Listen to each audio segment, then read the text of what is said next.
ಇಂತೂ ಕ್ಯಾಬಿನೆಟ್ ವಿಸ್ತರಣೆ ಅಂತೂ ಆಗಿದ್ದು ಸಚಿವ ಸ್ಥಾನ ಸಿಕ್ಕಂತಹ ಸಚಿವರು ಸಂತಸದಲ್ಲಿದ್ರೆ ಸಚಿವ ಸ್ಥಾನ ಸಿಗದವರು ಬೇಸರವನ್ನ ವ್ಯಕ್ತಪಡಿಸ್ತಾ ಇದ್ದಾರೆ. ಕೋಲಾರ ಚಿಕ್ಕಬಳ್ಳಾಪುರ ಜಿಲ್ಲೆಗೆ ಸಚಿವ ಸ್ಥಾನ ಸಿಕ್ಕಿಲ್ಲ.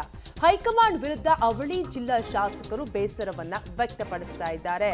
ನಾಳೆ ಬೆಂಗಳೂರಿನಲ್ಲಿ ಸಭೆ ನಡೆಸಲು ಕೂಡ ನಿರ್ಧಾರವನ್ನ ಮಾಡಲಾಗಿದ್ದು ಉಭಯ ಜಿಲ್ಲೆಗಳ 7 ಕಾಂಗ್ರೆಸ್ ಶಾಸಕರಿಂದ ಸಭೆಯನ್ನ ನಡೆಸುವ ಸಾಧ್ಯತೆ ಇದೆ. ನಾಳೆ ಸಚಿವ ಸ್ಥಾನದ ಪ್ರಬಲ ಆಕಾಂಕ್ಷಿಯಾಗಿದ್ರು ನಾರಾಯಣಸ್ವಾಮಿ ಬಂಗಾರಪೇಟೆ ಶಾಸಕರ ನೇತೃತ್ವದಲ್ಲಿ ಸಭೆಗೆ ನಿರ್ಧಾರವನ್ನ ಮಾಡಲಾಗಿದ್ದು ಸಿಎಂ ಡಿಕೆ ಶಿವಕುಮಾರ್, ಮಾಜಿ ಸಿಎಂ ಸಿದ್ದರಾಮಯ್ಯ ಖರ್ಗೆ ವಿರುದ್ಧವೂ ಕೂಡ ಬೇಸರವನ್ನ ವ್ಯಕ್ತಪಡಿಸಿದ್ದಾರೆ.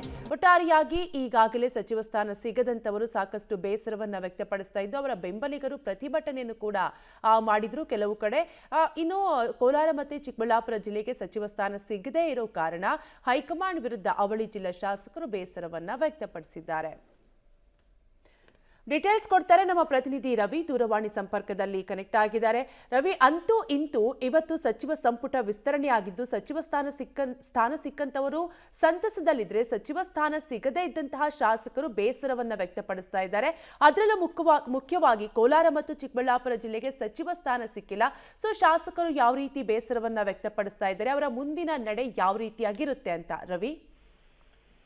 ಖಂಡಿತ ಕಾವ್ಯ, ಇವತ್ತು ಏನು ಸಚಿವ ಸಂಪುಟ ವಿಸ್ತರಣೆ ಸಂದರ್ಭದಲ್ಲಿ ಕೋಲಾರ ಮತ್ತು ಚಿಕ್ಕಬಳ್ಳಾಪುರ ಜಿಲ್ಲೆಗಳಿಗೆ ಅನ್ಯಾಯ ಆಗಿದೆ. ಜೊತೆಗೆ ಯಾವುದೇ ಶಾಸಕರನ್ನ ಪರಿಗಣನೆಗೆ ತೆಗೆದುಕೊಂಡಿಲ್ಲ.